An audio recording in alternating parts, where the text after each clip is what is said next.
Hello students.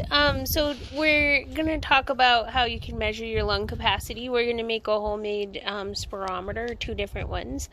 And so I have here a tape measure, a balloon, a camelback tube, but you could use a bendy straw, a bowl of water, a completely filled container of water, and a measuring cup. Okay. So let's see. Essentially, we want to find a way to measure how much air there is in our lungs. But we can't actually take our lungs out of our bodies to accomplish this.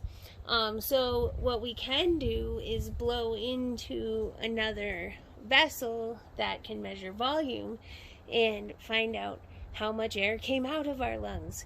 Now, if you took the biggest breath you could, it would be called the total volume of your lungs, but we're going to try to measure tidal volume. So just, you take a normal breath, okay? And we're going to consider the normal breath in other conditions, experimental conditions. So it might be that you're breathing through one nostril, it might be that you have just exercised and forced your body to do work, and breathing through one nostril or through a straw can be a model for both air pollution and or respiratory illness, anything that would block your airway. Okay, so let's get started here. Now remember, I'm just going to take a regular breath. I'm going to take the completely full container of water. Well, it's not completely full. Let me get it there. Hold on. Okay. And now I'm going to tip it into the bowl so that no air escapes as I tip it over. And this is just could be a physics experiment. Principles of displacement.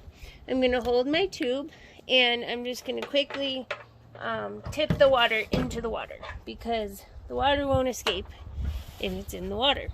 Alright. Now I'm just going to stop talking for a minute, take a couple of regular breaths.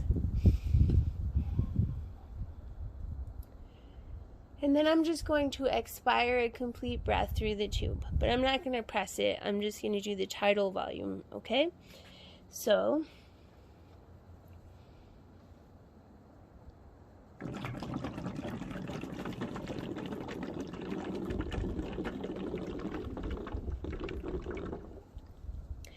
okay, so that's all the air I had with just a normal exhalation. Now if I multiplied this by 2, I would have my total respiration cycle, the inhale and the exhale.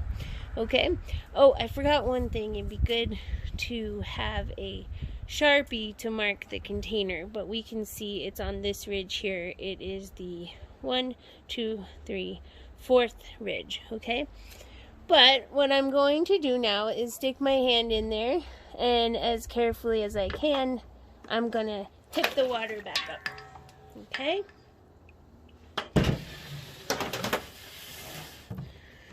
Alright, and I could know the total volume of the container, or I could take a look here and with my Sharpie measure to this ridge right here. I'm just going to hold it with my thumb, okay?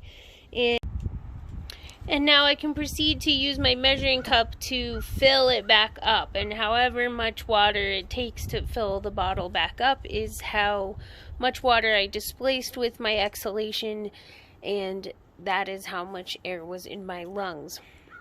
So I hope you enjoy these two methods, this homemade spirometer and the balloon method described in the other video.